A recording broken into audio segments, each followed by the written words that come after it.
business. So in 1901, they attached an engine to their bicycles and they launched their first ever motorcycles in the market. They came up with different and better bikes in the later years, but that was not doing much favor to the company. They also tried to enter into the car market, but that didn't work out very well. So they sold out that car manufacturing company. But that was also a time when First World War was supposed to be started. And there they received their first success when they received a huge order from British War Department for their bikes. And then came a time when they launched their best bike in the market in 1932. That was Bullet. That time Bullet was the most strongest and the stylish bike all the time.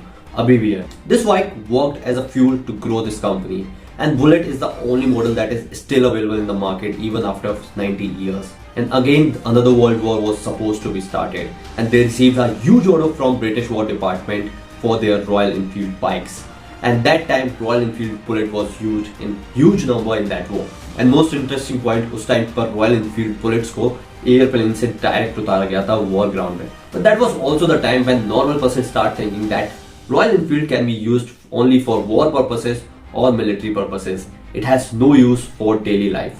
And as soon as the Second World War got over, the sales of Royal Enfield went down to hell. Companies start incurring losses.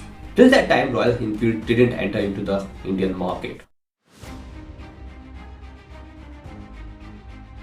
After getting independence in 1947, Indian government was also in search for some bike that can be reliable on the borderline and that suited best for Indian Army. That's why in 1954, Indian government gave Royal Enfield order of 800 bikes. To complete this order, Royal Enfield tied up with Madras Motors in 1955, and that's where Royal Enfield started in India. In the beginning, Madras Motor used to bring parts from England and used to assemble in their factory and then used to sell it into the Indian market. But from 1962, all the manufacturing start happening in India only. And for next 30 years, Madras Motors keep manufacturing Royal Enfields in India. Due to continuous losses, Royal Enfield shut down their operations in India. Same was happening in India. The production was growing, but they hadn't recovered from their last losses. So they sold their company to Eicher Motors. Eicher Motor founder decided to buy this company because of the popularity of Royal Enfield Bullet 350. And he was pretty confident that he could convert this loss-making machine into a money-making machine. But it didn't go in the direction they were expecting, and they didn't recover from their losses for the next 6 years of this deal.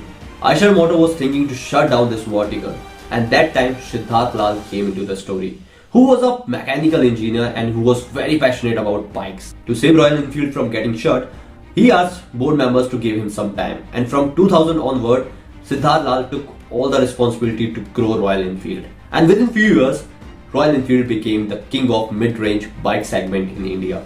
And for the fact, number of bikes that is sold by Harley Davidson in the world is lesser than the number of bikes sold by Royal Enfield in India only. So how this miracle happened? What were the strategies that helped Siddharth-lal rebuild Royal Enfield in India?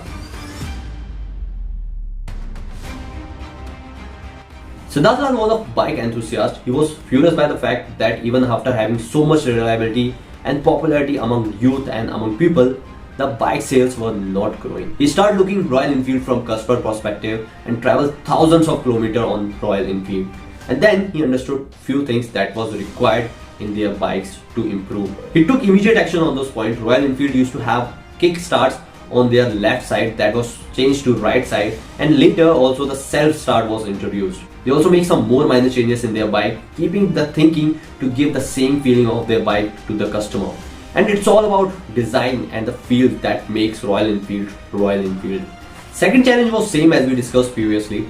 People often used to think that Royal Enfield can be only used for long travel and was very heavy for day-to-day life. And that time in India, many brands used to provide lightweight bike for day-to-day life purpose. So Siddharth-lal came out as a brand ambassador of Royal Enfield and organized many campaigns that help people understand that heavy bike can also be used for day-to-day life. और आज के time पे दूध वाले भैया भी royal Enfield पे आते हैं भाई. That time when Siddharth-lal became the CEO of Eicher Motor, they used to have 15 different businesses. Most of them was making losses. So he sold 13 businesses out of 15 businesses to focus on their Royal Enfield business and on their truck business. He used to have this mindset that it's good to run two profitable business with 100%